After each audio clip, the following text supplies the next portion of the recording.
focus on pre-seed companies. We do this through a very unique business model. We invest in companies through capital, through an accelerator program, which is something that we're well known for, a 3-month accelerator program. Number 3, through the power of the network that we have, access to our global network of 20,000 mentors, investors, corporates. And 4th, we have accumulated a lot of perks and benefits to our partners that we allow startups to get access to. So that's a unique business model. And by way of introduction, very briefly, I'm the Managing Director of TechStars. I'm based here in the UAE, and I cover the region of Middle East, North Africa, Turkey, Pakistan, India. And we are very focused on sourcing companies at pre-seed, investing in them, running the programs, and supporting the ecosystem. Hub71 being one. Amazing. Thanks for that. I can give a quick intro on myself and plug and play. So for myself, I'm a small town boy from the mountains in Colorado. I grew up in a town with like 12,000 people. And then the past 6 years, I ended up spending that in Silicon Valley, and then January this year I moved out to Abu Dhabi to help lead the charge with all of our GCC activities. For Plug and Play, we too love early stage investments. We've had the opportunity to invest in 1,600 founders since 2006, which has yielded like 31 unicorns in the portfolio. Today we'll talk about a few of those stories, really important moments in their journeys, but really excited to be out here in the Middle East. I think, for the foreseeable future, this will be the hottest market. And really excited to see how many people are really passionate about startups, technology, taking a big step forward. And I think you're at the forefront of that, so super important. Excited to have follow-ups with some of you after this fireside chat and see what we can support you with. But the topic of the day is metrics that matter. Maybe we can dive into that a bit. If you are comfortable taking the first stab, perhaps like from the perspective of TechStars, if there are very specific metrics that you're looking at, like what are they? And then generally speaking, when you're evaluating companies or you're speaking with founders, what are you looking at? What's important? What's not important? And that's a great question. I think, so when we look at investing into companies, Jordan, I don't think it's very dissimilar to how you would look from an investor. And typically, when we look at the statistics, having met certain threshold qualifications, upon investing into companies, we know statistically that 1 in 10 companies will fail. And they will fail for these 3 reasons. Number 1, they will run out of cash pretty quickly. That'll be the number 1 reason. Or they are unsuccessful in fundraising or undercapitalized. So that's a cash issue. Issue number 2 is product market fit. They fail to get product market fit. They might have some early success, maybe the first 100 customers. It's really not true product market fit yet. It's pretty much what I call commercialization.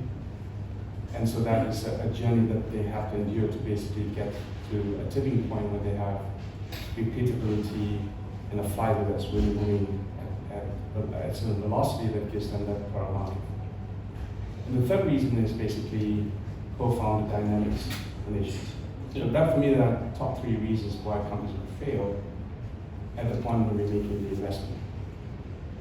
And so the idea of metrics is a really powerful tool to be able to change the trajectory of those performance of those companies. And this morning we ran a program with TechStars and Hub71 on exactly the same issue about how do you change the focus on metrics, or how do you put the right focus on metrics that matter. And so if we can manipulate those levers on the right metrics, I can guarantee you that the failure rate will be far lower, and therefore you see a higher success rate. So to your question about the metric that matters, in a really high-level summary, startups have a tendency to focus on vanity metrics. Metrics that basically look good on paper, for example, monthly recurring revenue, daily active users, customer acquisition costs. They're good metrics, and typically investors do ask these metrics at a pitch meeting. What are your MRR? What are your daily active users? Good conversation for investors, but it does nothing to improve the performance of companies. And so those metrics sits between, on a continuum between lagging and leading indicators. They tend to sit more into lagging indicators. And for me, lagging indicators are the ones that basically are too late in the journey to be able to change the performance. What really founders should be focused on is leading indicators on this side of the spectrum. And those leading indicators will allow you sufficient runway to adjust the lagging indicators, which would be MRR. Say, for example, if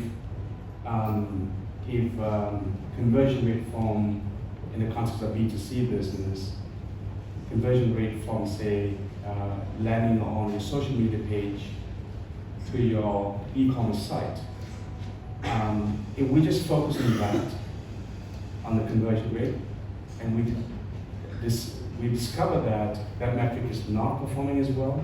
Could be reasons to the UX UI experience. It could be basically there could be a friction at the point of navigating to the site. We fix that. You guarantee they have a higher user rate, and you guarantee they have a higher checkout rate, and therefore we monetize it well. We have revenues coming through the other side. But that's really how we can see the interplay between leading and lagging indicators. And so that's really what we're trying to drive at. So our program is to focus on leading indicators that drive performance. The other thing that I think a lot of startups tend to focus on are very standard, generic metrics. What I like to focus is more behavioral type metrics. Yeah. Metrics that basically, suggest behavior, consumer behavior, that which you can manipulate behavior, you can actually drive the results on this side. And I think last but not least is making the clear distinction between what is value-based metrics, which is basically value captured in business, could be number of customers, amount of revenue, revenue per customer, for example. But that's not good enough. We're in business for the number one reason of value creation. And it's good to have those numbers. Creating cash is the bottom line of any business. But how do we drive growth? The answer lies in addressing growth metrics. The growth metrics are basically anything that has a ratio, acceleration, a delta, that basically allows you to then monitor the change of those metrics that will then in turn lead to value-based metrics. I think making those distinctions often is not well understood. And so I think what we try to do is really put a lot of emphasis around growth-based metrics, looking at leading and behavioral metrics, so that you can actually change the trajectory of performance of companies overnight. And this is what we try to do. So I think in summary, I love the 3 T's: team, technology, and traction, right? If you put it really simply, at least from our side, like those are the primary things that we're looking at, particularly like pre-seed and seed stage. Maybe we could talk about like founders, right? Like what do you look for in a founder? that you believe is going to take, this company to a plus billion-dollar valuation? Like, are there any characteristics that really stick out? At least for me, I'll talk about a few stories here in a minute, but like, we just love when people are just so obsessed with a problem. I love to hear your experience as well, but I love the question because I think I often say that I'm more inclined to work with a founder that loves the problem rather than loving the solution. Yeah. And so I think, we tend to see a lot of founders very excited about the product, which is cool, but I think having an intimate understanding about the problem set and what they're trying to address, that even turns me on much more. Why so? Because a product and solution can evolve and change over a period of time. But really it comes from a certain domain knowledge, expertise. You live through the problems, you've seen the pain points, you have, perhaps in a corporate career, you've been exposed to such intensity of data, experiences, that you can say, no one's fixing this. I'm going to be the person to do it, and I know exactly how this is going to be solved. That for me is exciting.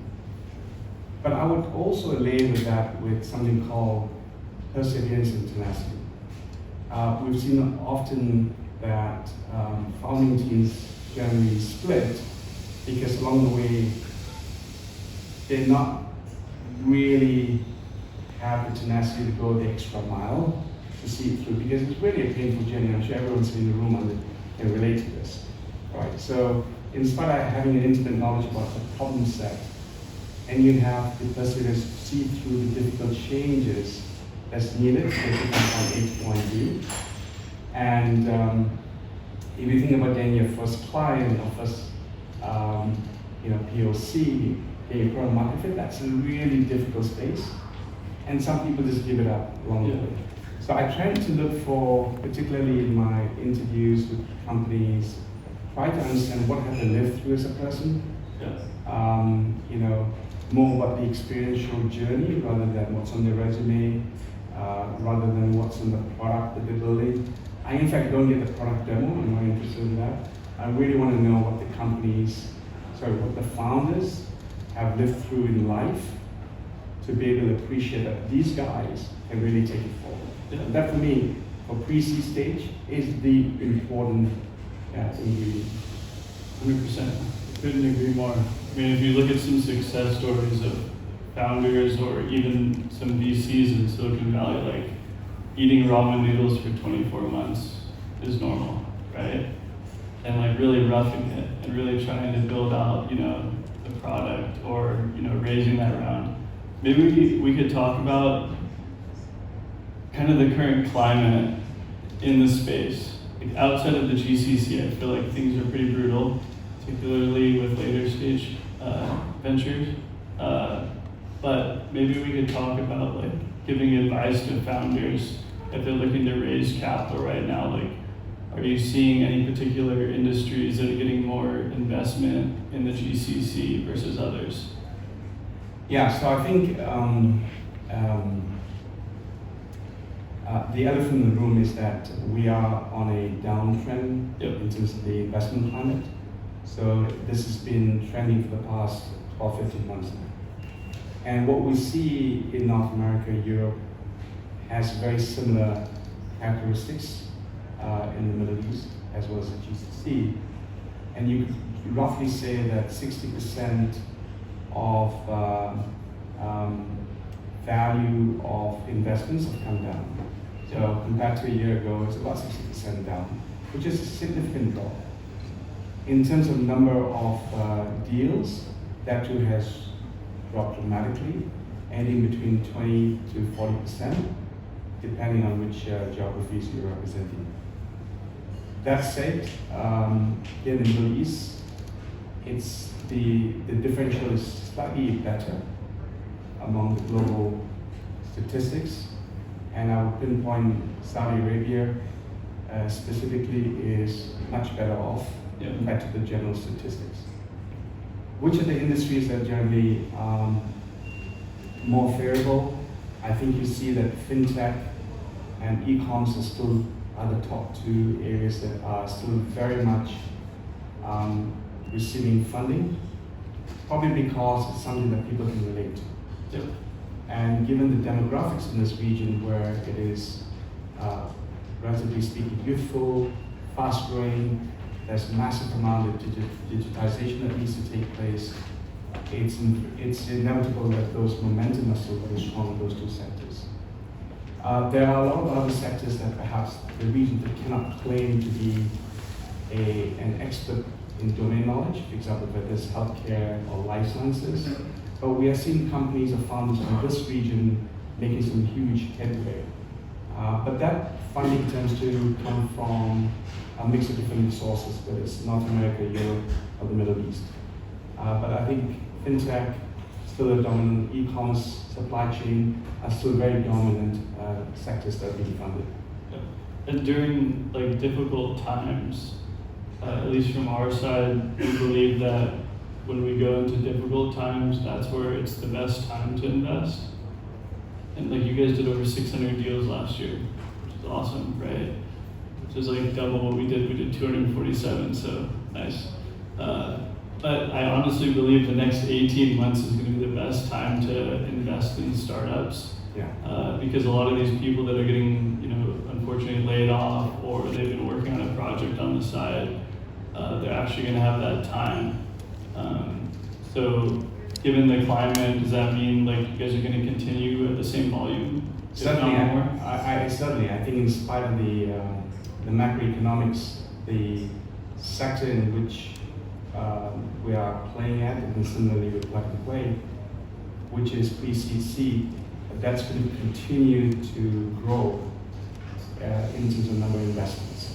So, and if I can say, I think if you're thinking of launching a business today, it's probably the best time to get funded, in spite of the macroeconomics. Yeah. So there's a lot more dry powder available, a lot more VCs available in the region, and even the angel community is far more energized to be looking at the seed stage. I think the challenge comes when you look at pre-A to Series A.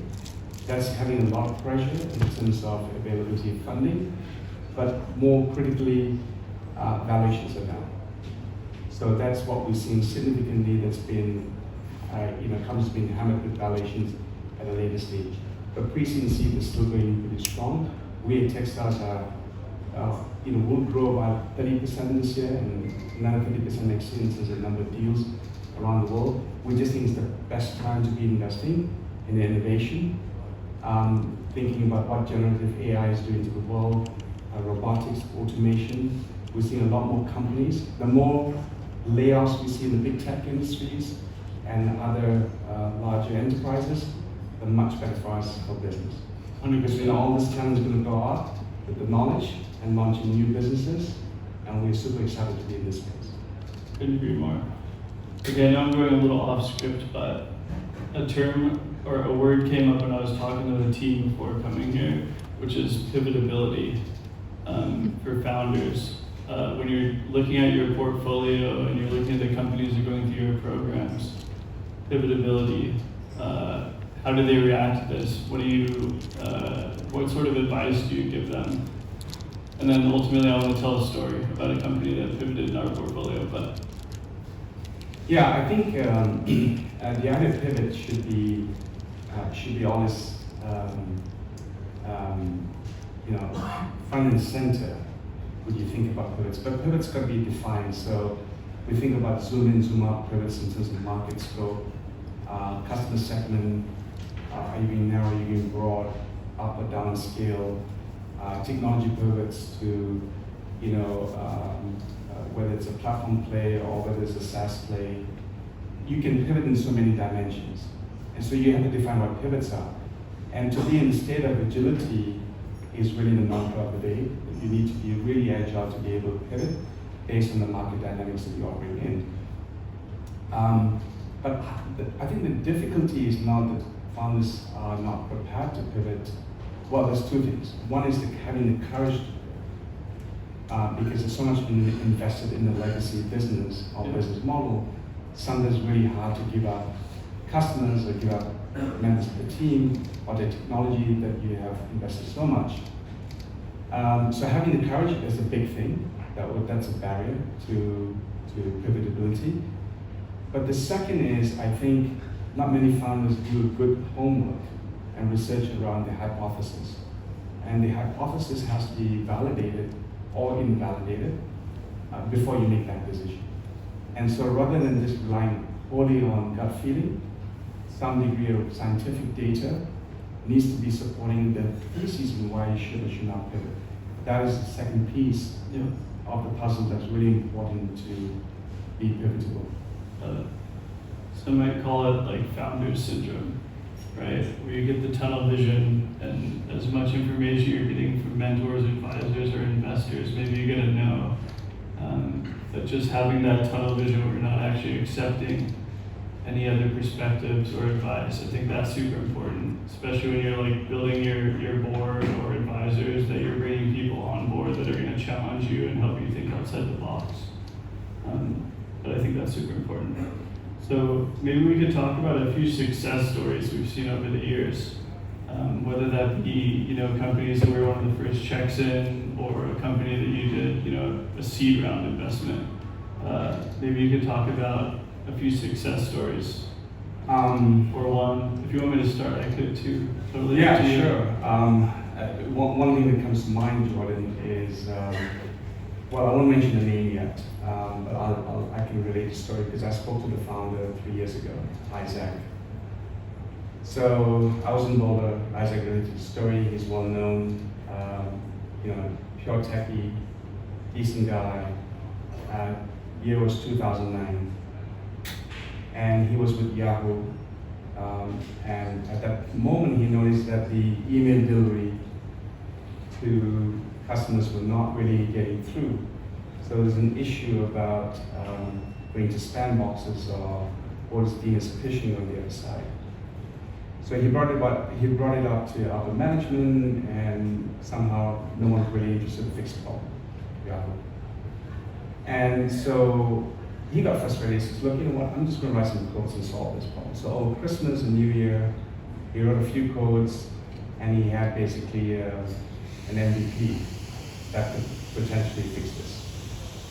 And at the same time, in Q1 of 2010, he joined TechStars, and one of the very few companies that we started enrolling into our accelerator programs. And with the help, you alluded to the word mentors, with the help of mentors, he was able to then curate the business model a bit more effectively. And his value proposition is that I just want to solve one problem, and that is email delivery. Now between me and you, for me, it's the most boring thing to think about. Yeah. How do you solve email delivery? I mean, I'll go nuts thinking about that. But someone loves the problem, and that's the beautiful thing, right? He's so obsessed with the problem. Anyways, before cloud computing became fashionable a decade ago, using SMTP servers, he basically defined the idea of how do you get accuracy of email delivery. And he was successful. Fast forward 7 years, 2019, that company became our first company from our portfolio that was IPO, had a $1.3 billion valuation. That company is called Sendgrid. So I'm sure many of you will know Sendgrid. It has now 50% of the market share of all enterprise customers. It does about 15 billion email deliveries a day. And it came with just a single-minded focus on one problem, email delivery. And today it's $1 billion enterprise, which by the way is acquired by Twilio, also a textile company. So I think back to the question about focusing on a problem set, but he had just one metric in mind, and that is basically email accuracy. How do you get it to 100%?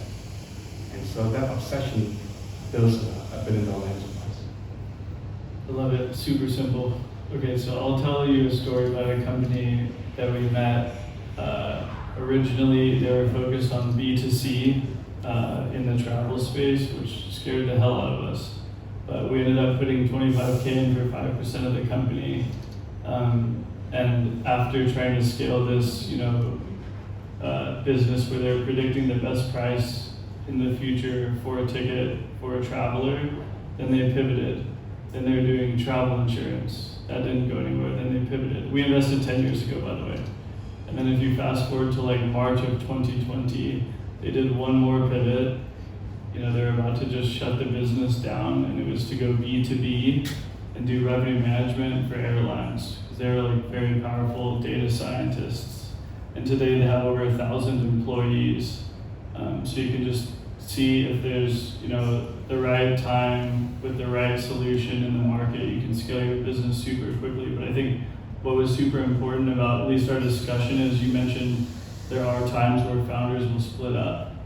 And we did see that happen in their journey, and it was the best decision they ever made.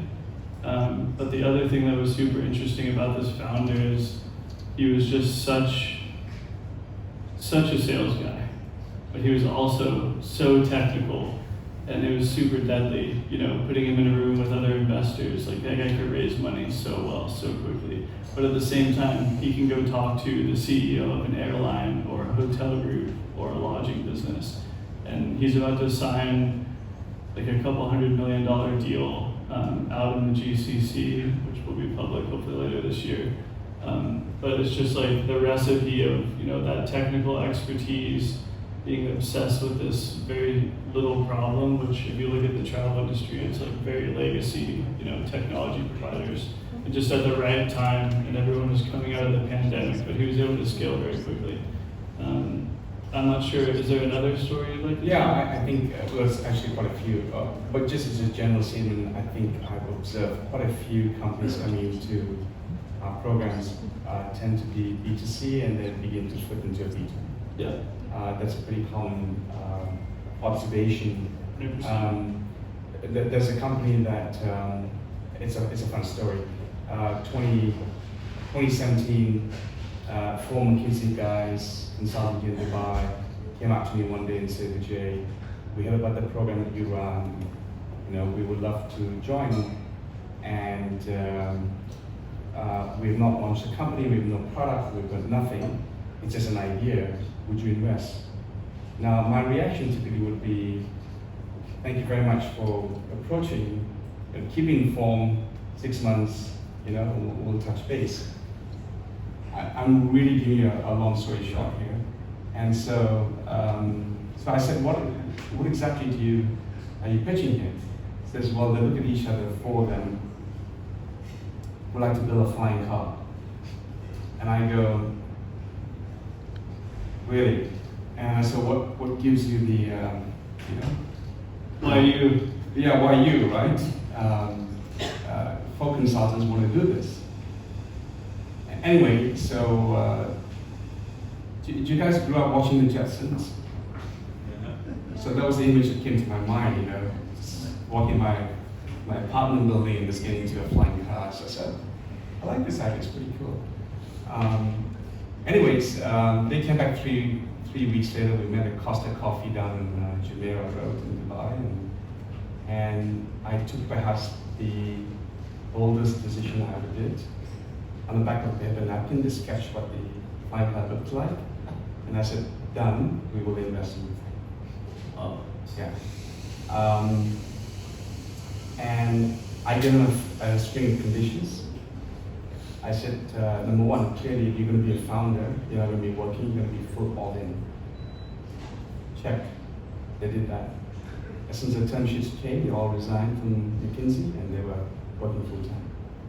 Two, I said, I would like to see a prototype in 3 months. Could you do it? They will do it. And with our limited funding, they built a prototype. On demo day, they had it's almost 2 meters long. Oh. They built the machine and they had it there. They even had test flights leading up to that 3 months. It's pretty incredible what they accomplished in 3 months. And I said the third thing is that you got to find customers. They were not able to find customers. It was 2018. The industry was not mature, and UAE was not the place then to have all the regulations in place to be able to get that validation. So they did struggle with it. But during the program, with the work with mentors, they were able to get feedback that perhaps the biggest challenge in the marketplace is, rather than focusing on passengers, to focus on heavier payloads for transportation of high-value goods. So at that point, they pivoted the same machine to address things like, for example, getting a laptop or a high-value component to an oil rig, which is 100 kilometers away or across the desert with a payload of 250 kilos. Right? So it's not a small DJI drone, as you can imagine. This is industrial machines. And so they all built this machine. But for 2 years and then 3 years through the pandemic, it was brutal. Two of the co-founders left, no customers, no one's interested, funding dried up. And then you heard what I said earlier, perseverance? Yeah. Boy, they have perseverance. Today, the company after securing a few contracts, KSA, they're revenue positive. They are funded by Sprite, which is one of the leading ambulance operator in the US. It is one of 6 drone operators other than FedEx, Amazon, and DHL. They have the license to fly across North America. And so this story, 5 years, it was a brutal experience for the founders, but that pivot in terms of going out there and getting the validation from the marketplace customers was single-minded. The single-mindedness not to give up and to find that addressable market that really led them to success today. I would say that their chance of success was literally less than 10%, but they get through that chasm of growth, which is really down the valley of death and across the chasm by sheer perseverance and really doing good research. So that's a great pivoting story. I still have a job today because here's what I do. It's awesome. It's a really good story. Let's see. Claps. All right, I'll do one more story from our side, and then we can go into Q&A. Is that cool? Or is there anything else you want to cover? No, in fact, I think I just met someone in the audience today, Michael. Could we ask him to introduce himself? Yeah. I think he's got a pivoting story, don't you? Would you mind sharing? Here, we got a mic for you. Come to the front. Put you on the stage. Test. Good to turn it on. Test. Hi, my name is Michael Malin, founder of a company called Stasis. Work in the remote patient monitoring space. So pivoting story, let's see. So I guess we started off almost a decade ago. The idea behind it was my co-founder's grandfather was in a hospital and was in the ICU, starts doing better, and so we move him into kind of a private room. What they don't tell you is the quality of care plummets a lot when you leave the ICU. And so nurses go around every 6 hours or so and check on him. In between checks, he unfortunately starts deteriorating, and by the time they knew there was a problem, it was too late and he passed away. So that was the problem that we became incredibly obsessed in when we were studying biomedical engineering in Los Angeles, California. So we started off building like a proper full medical device and wanted to target, actually initially as a nonprofit, hospitals in India. As we went through the TechStars program in 2016 and started going into the market, realized no one really wanted to pay for that. So we pivoted actually a number of times. We still focused on the same problem, which is that nurses and doctors were always really disconnected from their patients. And we focused a lot more into the software side. We started integrating third-party medical devices rather than buying your own medical device.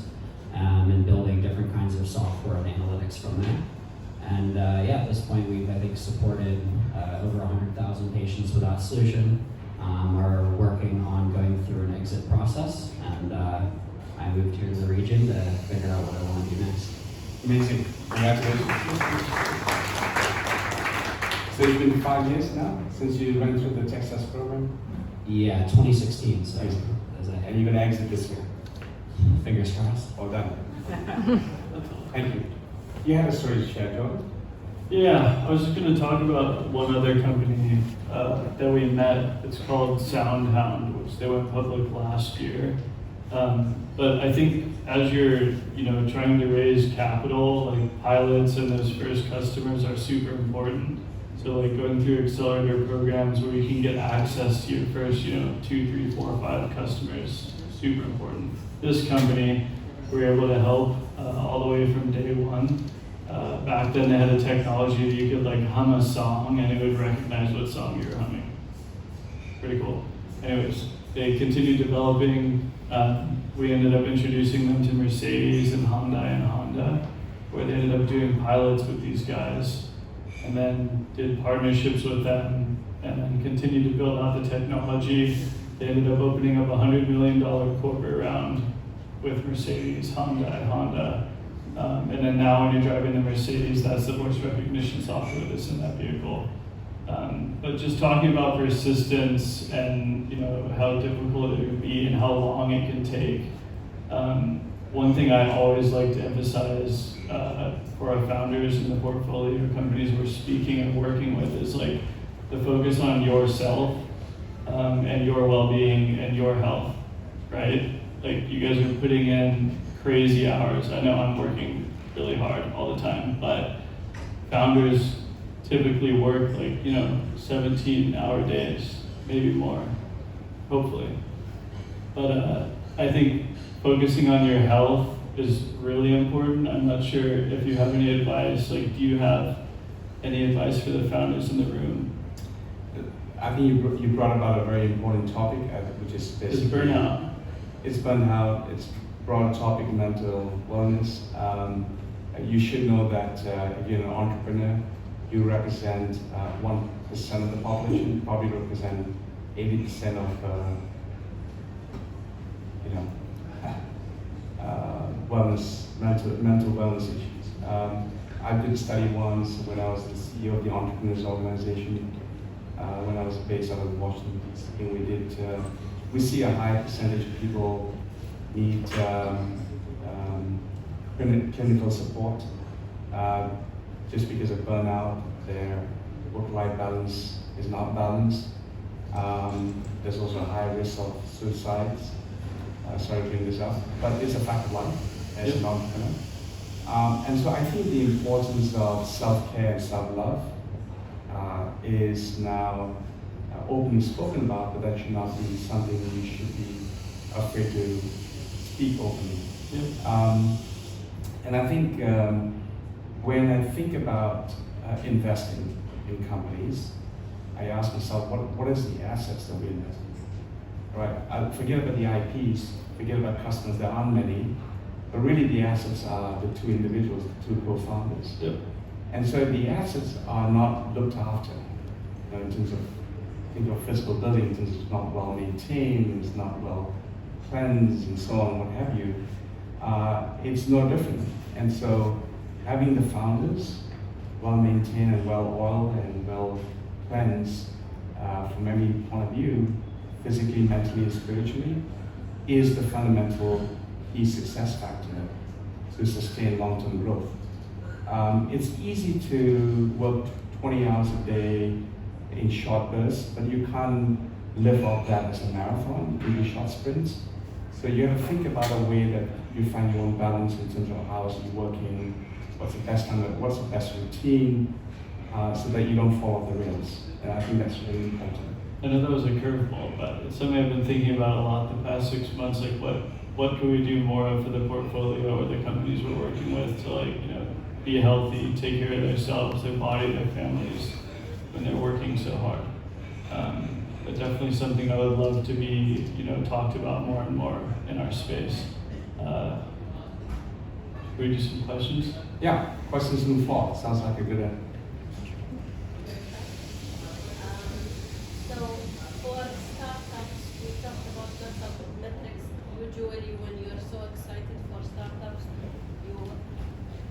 usually when you're a startup, you have lots of metrics that you put on yourself. The traffic on the website, and the number of customers, and then growth rates, and then revenue, and so on. So what advice do you have for us when starting up, when looking at like, we must have like 50 metrics that we're thinking of, we want to focus on everything, we want to make sure we don't make mistakes in the first year and so on. What do we focus on at that first year? What's your business? Virtual assistants. Okay. So I think you probably have 50 metrics to look at, right? And today, the beautiful thing about AI and data analytics tools just spits out a lot of different metrics. So understand that there are a few things you should be prioritizing in terms of business. So one thing I like you to think about is forget about today's metric. Think about what is your long-term metric. And the term that I use is a North Star metric that defines your business and where do you want to see in 5 to 10 years. So that number seems implausible at the moment because you haven't got your first customer. How do I get my million customer, right? But I encourage you to go for it. Go for that 1 million customers. Be audacious, be implausible, because you need that guiding light to tell you this is why you're in business in the first place. So for example, if I pick a brand like Airbnb, it's not the number of locations or number of bookings per day. Their North Star metric is number of nights booked, whether it's per day or per week or month. But it defines the business that they're in, right? It's accommodation. So the first thing you want to start is what is your North Star metric. The second is then thinking about your top 5 that you can really make daily, if not weekly changes to. So no point thinking about monthly recurring revenue, which you get only the data every 30 days. But think about, say, what you can impact on a daily or a weekly basis, particularly if you are a young startup. For example, number of impressions formed in your IG page, or number of visitors to your site, or number of missed calls that customers were not able to get through. It's really important to focus on the behavior side of the metric. And as you have a long list, then you prioritize what are the leading indicators and what are the more behavioral type metrics. That would be your top 5. And then among your top 5, what is your number 1? That number 1 is often called the one metric that matters today. And that would change in 3 months, or that would change in a year's time, because you know that if you really focus hard on that one metric that matters, it's going to elevate the game to a certain extent, that everything else will become easy. All right, so I know I've been very ambiguous about which metric, because it's really hard to tell you like this, but I think of it as not lagging indicators, think of it as leading indicators. That's a good guide for you to start with. Thank you. I know that 3 months.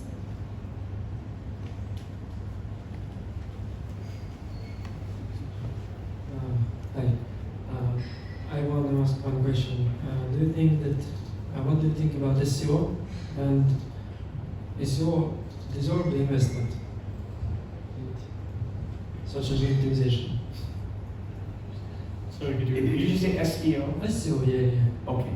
And what was the question? Do SEO deserve the investment in it? Do SEOs deserve an investment? Yeah. I'm sorry, I don't think I followed the question. Like, do you see that SEO, such as utilization, and inside the startup business processes, it's valuable investment? Well, what I can say, I think SEO is a great tool, but it's not necessarily a strong performance indicator. It's just a tool to tell you how you're optimizing search functionalities, keywords, and what have you. So depending on whether you are heavy on, generating awareness on the web, and I think maybe SEO is a good tool to use. But it doesn't strike me at a business level to be one of the top 5 major metrics.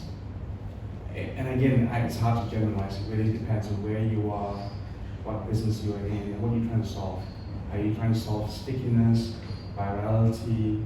Are you trying to prevent churn or retention?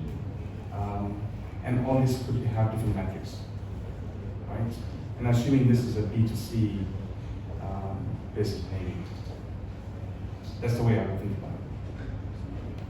I think there's one in the back. You want to come up?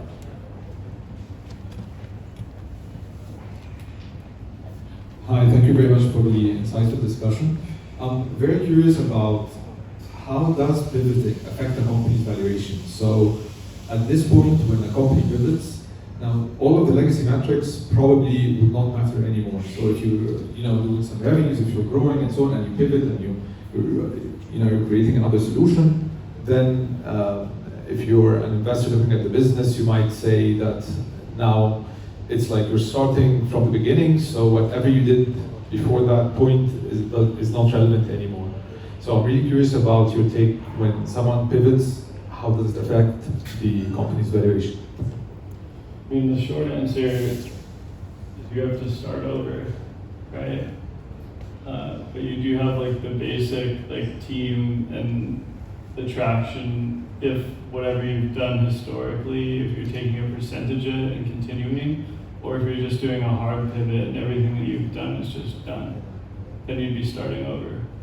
But if you're continuing a certain part of the business from before, then you're able to use some of that as you have your valuation that you're going to raise money on in the future. So you wouldn't place any value on the experience of the team and how they reached that point? I mean, you definitely can, but it has to be justified, and the investors have to be comfortable, with what they're going to be investing in. But I would say you're going to be starting from scratch, in theory. Yeah, it's not really from scratch because You still have the team and so on, yeah, but it's a significant change, from what you were raising on before. So I think it's an interesting question. So a couple of ideas comes to mind. Number one is that I think the question is a bit general, but let's say, for example, you're moving from B2C to B2B, right? So perhaps that's a good example of where the metrics applied will change dramatically.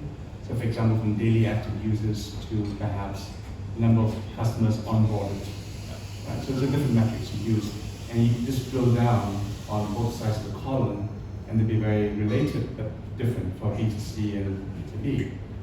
And so that, in that circumstances, the metrics will change. But you brought out an additional dimension to this about funding, right? And I think I always believe that when you build a business, it's not designed for an investor. It's really designed for a customer in mind, and you're building a business that's sustainable for the long term. So investors may speak about certain requirements of what they like to see, but just be careful that you should not be swayed to window dress business just because the investors want to see it. Okay, you should have the confidence that you're building a long-term business and you know the business much better than anyone else. So what are the metrics that drive growth? Only you can best answer that. As far as investors are concerned, they have a very limited view, in my humble opinion, about what the business is, and they're only looking for 4 or 5 things that matters to them. But that does not speak to the secrets of how you grow your business.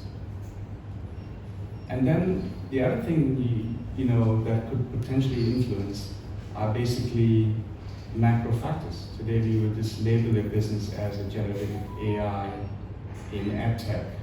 It's going to get a lot of attention because right now AI is hot. Okay, and but again, it's very short-lived. And so you try to then demonstrate that, okay, this is the direction of the business using AI, and these are the metrics that support it. You could potentially influence someone to the discussion table and potentially close the deal. Again, it's not the way to run a business, but just be aware these are the influencing factors. One more. Hello, Vijay and Jordan, thank you. I've heard today that TechStars loves to choose pre-seed startups, but at the same time, when we enter the website of Accelerating Program, there are questions about revenue, about client growth, and so on and so forth. Maybe these are questions for the stage, for the seed stage. Could you please tell us what's your definition of a pre-seed startup for TechStars? That's a great question. Thank you for that. So it's pretty ambiguous generally in the industry, but we define pre-seed as your first stage of funding. And so typically, by definition, pre-seed would be family, friends, angels around. Ballpark about $250,000 of the note. Okay. A seed stage company, you have basically an MVP, you're getting to product market fit, you're raising between $500,000 to $3 million. Right? Again, very general, and it will vary from geographies to geographies. And so when we ask in the application form, do you have customers' revenue? We're not expecting you to have clients, customers, or revenue, but many do and some do.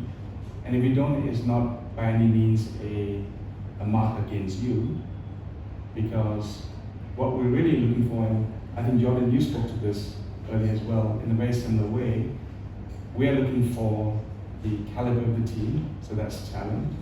We're looking for the traction that you're able to do. And traction can mean 0 customers. It could mean that you just gone out to the market, you did some POCs, did some pilots, for example, right?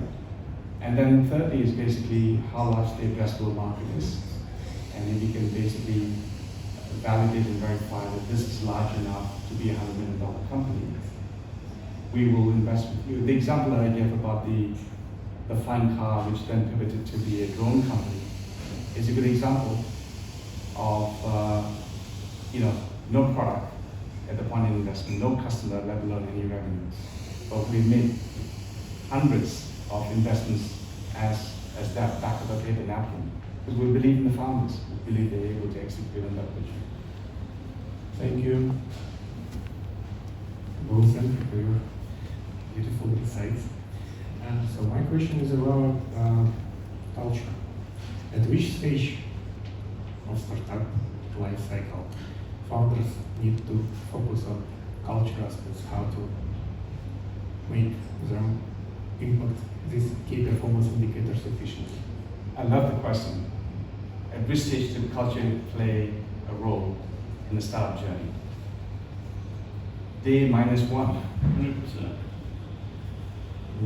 -1, which means even before you come up with an idea, either you have it or you don't have it as in your DNA. Because the founder, be 1 or 2 guys, should really have it in the DNA as a culture, right? You don't come and say, I'm going to build this product and let me design a culture over the product. It doesn't really happen that way, I think. Right? I think you just basically intuitively hire people and you behave in a certain way that's coming from your own DNA. And you're the seed for that culture. Of course, it takes shape and form, it gets a bit more refined as the company grows, and the culture does evolve over a period of time. But we're talking about a really early stage pre-seed company. It's -1, day -1 for me. So, and so I think, when you take your first step as the entrepreneur, you actually intuitively and unintentionally are going to create a culture because of who you are. That would be one. Small remark. So, as far as this shaped, how to propagate, how to deliver these messages to every single person in your company and align somehow with these beautiful key performance indicators, which we may have like 50 or how much? I think you're leading by example, right? Like the founder, your job is to set the tempo and take the business forward. So if your actions are speaking for the company, you don't need to be sending emails to your 50 employees individually, hey, you're doing a good job, hey, you need to pick it up. Like you just need to lead by example, and all of your actions, they should see those and say, I'm gonna follow that tempo. Like we're looking at least me, like I love hungry founders that are just hungry. And they're gonna close that deal, they're gonna raise that money, they're gonna expand to the next market. It's just a mindset and everybody needs to follow it, right? It's like a trickle down. I think, like you said, from day -1, it's got to start and just setting the tempo. Thank you. And you think about, we spoke about North Star metrics. You set a very compelling vision.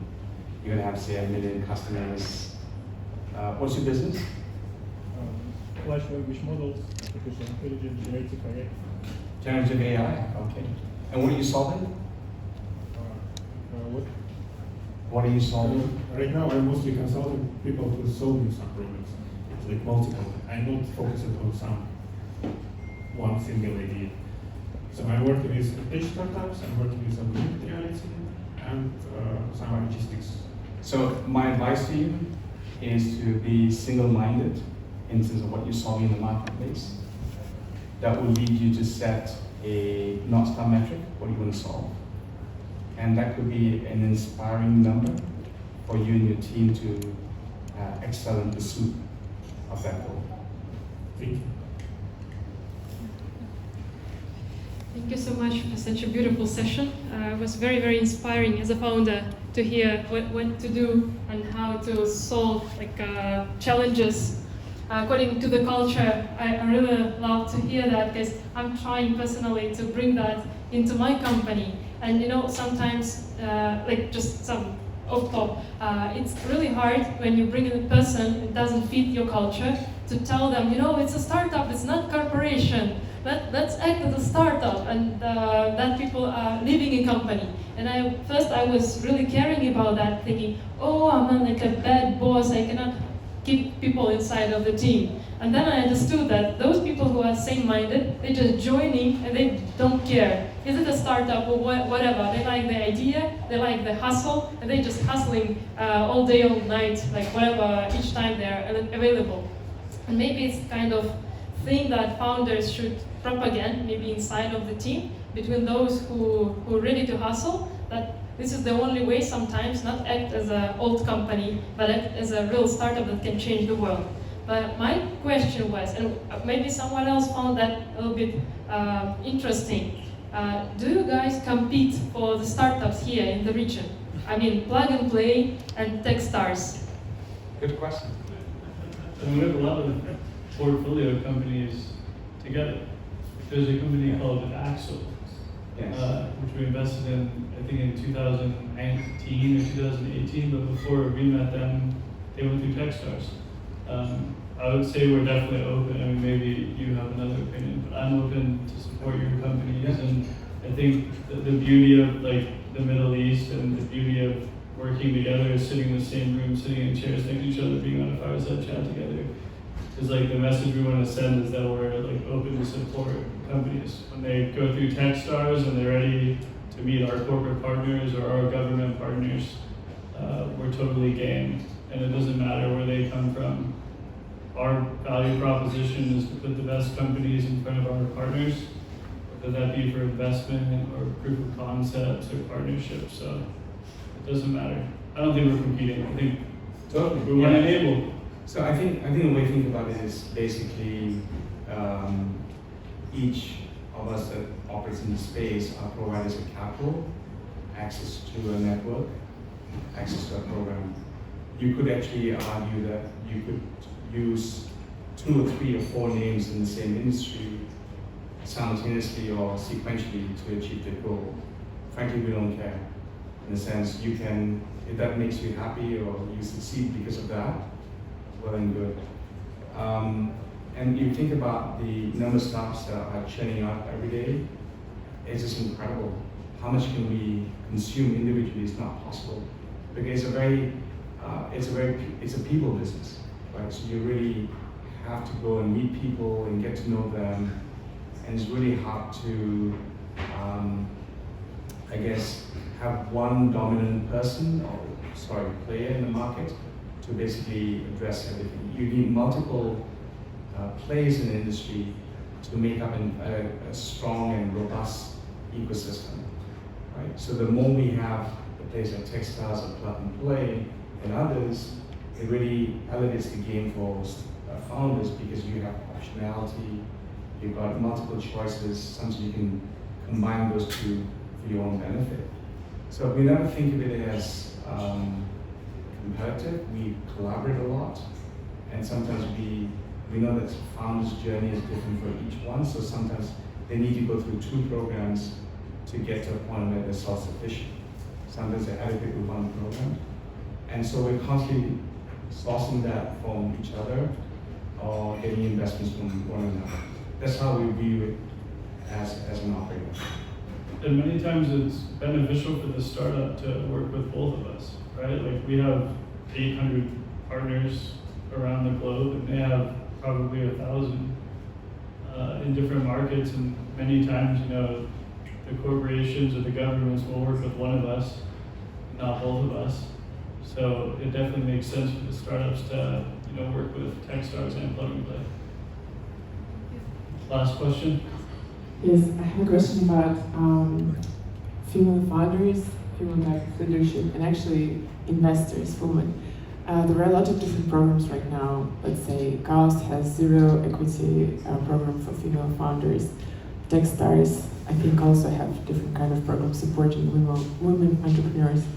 But I've never heard of different kind of programs supporting investors, women's investors. And I'm not sure if you guys have LPs, women, in your funds. So do you know something how to actually make the amount of women investors more, like how to grow it? Yeah, we actually have a team. So we typically just invest our own capital every year, over 200 deals. We did launch a program in 2019, I think, maybe 2020. But it's called Found Her. It's an initiative that we run several programs around the world for female founders. And we have dozens and dozens of venture capital firms that are investing in that program with us. And then we also have a bunch of corporate partners and government partners that are working with those programs as well. So that's an initiative that we've been pushing really hard for a few years, and we'll continue doing that. So I think the context of that question I sense is that, you know, less than 2% of startups get funding around the world, which is a sad statistic to say. So less than 2% of women-led companies get funded. At TechStars, I think we are, if you look at last year, we're probably close to 23% of companies that have a female founder. In my most recent investment, which is about 2 months ago, the Riyadh program, class of 12, we have 6 female CEOs. That's 50% of class female founders. The challenge is not from the lens of discrimination or unconscious bias. It's basically a mathematical problem that in the funnel of people applying, they're so skewed towards male dominant founders as opposed to female. And so the problem is not the end of the funnel, which is where we're investing, but female founders or female entrepreneurs coming into the system is severely lacking. Either as a career as an entrepreneur or starting a business. I think over a period of time that will be solved. And so that's one piece of it. At the end of the other side of the funnel, which is VCs investing, there are a good number of VCs here in this region that are singularly focused on female founders, and which is great to see, and I think that's also quite evident across the world. But to be perfectly honest, when we make a selection of a company to invest, we're not giving any preference for any gender. We're just saying, you know, are you a great entrepreneur, right? And we make a decision purely on that. So there's no preferential treatment for any specific gender. That said, though, we're working harder to get more applications which are more that are underserved communities, whether it's gender, race, nationality, or just that some communities don't have equal access. So we're working hard on the access issue as opposed to the investment issue. With the investment issues, we don't have an issue. Way of us making any decision. We are very conscious about it. And in our, even in our screening committee, which we have a assembly of people that are working in the programs, you can see really the 50% are female representation, either they are founders, either they're investors, or ecosystem players that are represented in our decision-making process. Our CEO, for example, Maya Gabe, she's a female. 50%, 66% of the C-suite are female, right? So gender at TechStars is never an issue. It's just a structural issue that we're trying to solve globally, just because the funnel is weak on the entry point. And I think over a period of time, this will resolve. But we're trending in the right direction. Alrighty. Well, I think we're going to wrap it up. Vijay, thank you so much. This was a blast. We had a lot of fun. I did. It was good. We should do it again soon. Yeah. You guys had a good time? Yay! Awesome. We'll stick around. Thank you.